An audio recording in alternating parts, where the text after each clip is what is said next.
dear friends. Welcome to Knowledge of Future classes. Today I'm going to see the effects. We are going to see the effects of the exercises on cardiorespiratory system. Okay.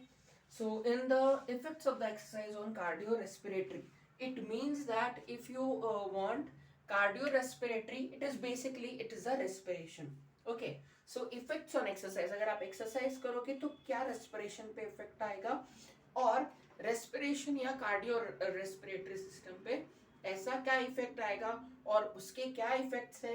It is asked for the university for 7 mark.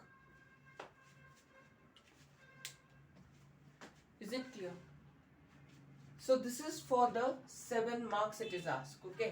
Now we will be moving ahead with its subtitles. Okay. So अगर आपको देखना है कि exercise का respiration पे क्या असर होता है और कार्डियो रेस्पिरेटरी सिस्टम के बारे में मैंने बात की, तो अभी उस पे क्या होता है.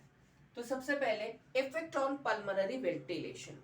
ठीक है, एक तो है effect on pulmonary ventilation. Then we have various factor which affecting the cardiorespiratory system जो कि इफेक्ट करता है. तो पहले हम देखेंगे pulmonary ventilation. Now pulmonary ventilation क्या होता है? What do you think about the pulmonary ventilation? Pulmonary ventilation is the amount of air that enters leaves the lung in 1 minute. मतलब अगर ये suppose lungs है, suppose this is lungs, huh? We have to suppose it.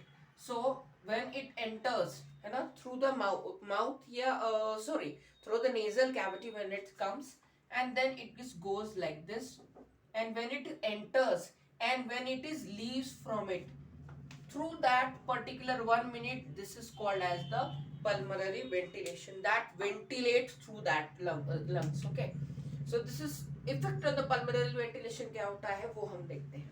See now, it is a product of tidal volume and respiratory rate, which you better know that tidal volume into respiratory यानी RR लिख लेते हैं इसको short form में.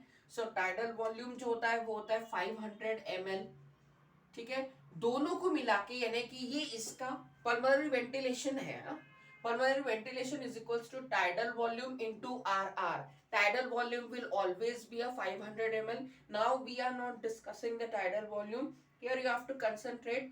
500 ml है, ये है, दोनों को मिला के 6 लीटर पर मिनट आपको देखने के लिए मिलेगा. ठीक है, तो रेस्पिरेटरी रेट ये 12 पर मिनट रहेगा. इट इज अबाउट 6 लीटर पर minute. So it is litre पर minute and this is 12 litre पर मिनट. सॉरी, लीटर पर मिनट नहीं रहेगा. रेस्पिरेटरी रेट इज ओके या 12 पर मिनट रहेगा. ठीक है, 12 per minute. So this is your respiratory rate. Now we are talking about the rate itself, है ना, कितना रहेगा अगर लंग्स में है तो. सो पल्मोनरी वेंटिलेशन की मैंने डेफिनेशन बता दी. बेसिक चीजें, जो बेसिक चीजें हैं, ये डेफिनेशन हो गया. नाउ इसका हो गया 500, 12 on 6 and this is all about it. Okay, so now because it is in ml, so we have converted into liters. So total जो है वो ये है 6 लीटर पर मिनट. नाउ और हम पल्मोनरी वेंटिलेशन की डेप्थ में जाते हैं.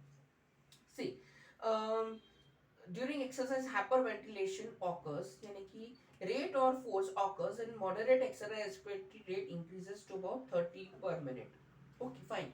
So see, जैसे कि आपको इतना कुछ ज्यादा लिखना नहीं है डेप्थ में 7 marks के लिए, तो you can just write down one line like that in the university's exam. Still I am telling you in depth, so you can, it will be easier for you. So for the pulmonary ventilation we have moderate exercise and high exercise. So moderate मतलब अपने जो भी किया वो moderate था, है ना. ज्यादा करने से क्या हो जाएगा, मतलब अगर आप हाइपर वेंटिलेशन करते हो, we are using the term hyperventilation. So what is hyperventilation in this one pulmonary ventilation में? हाइपर वेंटिलेशन यानी कि रेट बढ़ जाना प्लस फोर्स ऑफ रेस्पिरेशन. हाफते हो आप ज्यादा, तब क्या हो जाता है, रेट बढ़ जाता है. फोर्स की बात करें तो फोर्स ऐसे ये दे, force of respiration that is it increases. So when it is called at a hyperventilation. So this is the hyperventilation, which is increase in rate and force of respiration. Moderate exercise में respiratory rate कितना हो जाएगा 30. ये 12 है, 12 per minute, ये normal है. This is your normal standard values, है ना. But when we are in moderate exercise it will be increases. moderate exercise में कितना हो जाएगा ये, moderate exercise में ये 30 पर मिनट हो जाएगा. इसका मतलब कि हमारा पल्मोनरी वेंटिलेशन भी उस दौरान बढ़ जाएगा moderate exercise में. Isn't it? So it is very easy to note that these are what hyperventilation क्या है, rate and force of respiration increase हो जाता है. moderate exercise में respiratory rate increases to 30 per minute. So these are the basics things. Okay, after that tidal volume is increases to about 2000 ml. तो ये 500 है, इसका आप 2000 कर लेना. Now I am not going to in more depth to it. You have to know. I am telling you orally. So 500 का 2000 ml कर लो, ठीक है. सो इससे पल्मोनरी वेंटिलेशन जो है वो 60 लीटर पर मिनट हो जाएगा. पहले क्या था 6 लीटर पर minute. This is your normal value, again the normal value. But अगर आप मॉडरेट एक्सरसाइज करते हो तो हमको वही पता करना है कि इफेक्ट ऑफ एक्सरसाइज क्या है ना. So for the moderate exercise if we going to calculate the your respiratory rate is increases यानी कि 30 into और टाइडल वॉल्यूम हो गया 2000. तो पूरा अगर हम देखें तो units you can use this one 60 litre पर minute. Isn't it? So this is all about it.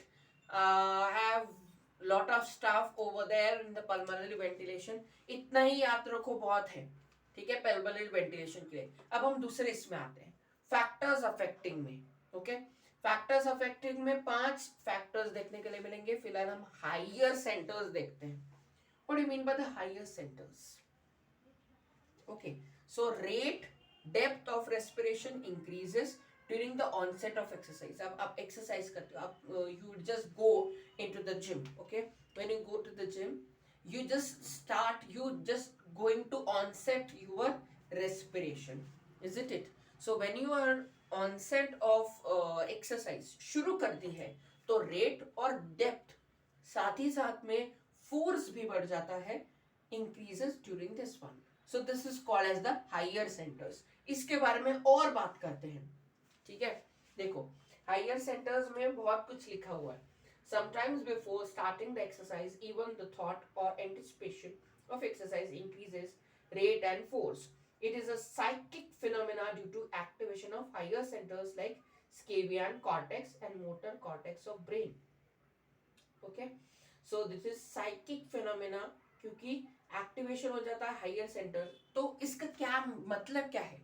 What do you mean by the higher center?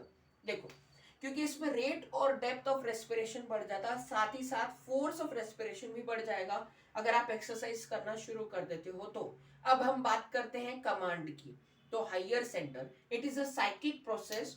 अब इसमें यहाँ पे तो कुछ जगह है नहीं, लेकिन ये एक साइकिक प्रोसेस है क्योंकि आप जब एक्सरसाइज शुरू करते हो तो वो ब्रेन तक जाने में ज्यादा देर नहीं लगता. कुछ भी अगर आप सडन एक्टिविटी करते हो तो it's goes to the brain, right.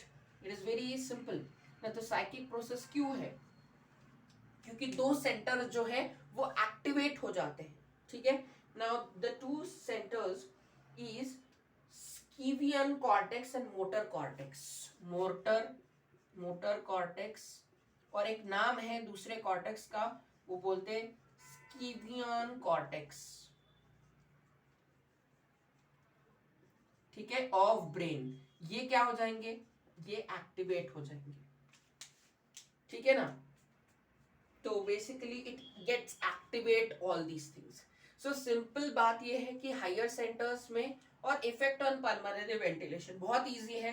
अगर आप पल्मोनरी वेंटिलेशन की बात करें तो जितना एयर अंदर गया उतना बाहर गया, उतना नहीं, मतलब अंदर गया बाहर गया during that 1 minute. Okay, during that 1 minute. And उसके कैलकुलेटिव पार्ट में भी हम गए, जैसे कि respiratory rate into tidal volume, तो normal tidal volume is 500, normal respiratory rate is also 12 per minute, and its value or the normal it's 6 liter per minute. Again I am revising these things. Okay, during the moderate exercise the tidal volume increases to 2000 ml and respiratory rate will be 30, so total is 10 times of that of normal. Exercise कर रहे हो, respiration पे असर हुआ उसका। ठीक है, अब हम आते हैं फैक्टर्स की तरफ। तो फैक्टर्स में हमने पहला फैक्टर देखा हाइयर सेंटर का, क्योंकि हमें जो हाइयर सेंटर्स है वो एक्टिवेट हो जाते हैं। सो बेसिकली दो कॉर्टेक्स है, एक स्कीवियन कॉर्टेक्स और एक this is called as the motor cortex of brain. दोनों ही एक्टिवेट हो जाएंगे when you doing the onset of the exercise. Just we have started with that, rate, force and depth of that, तीनों चीजें increase हो जाएंगे।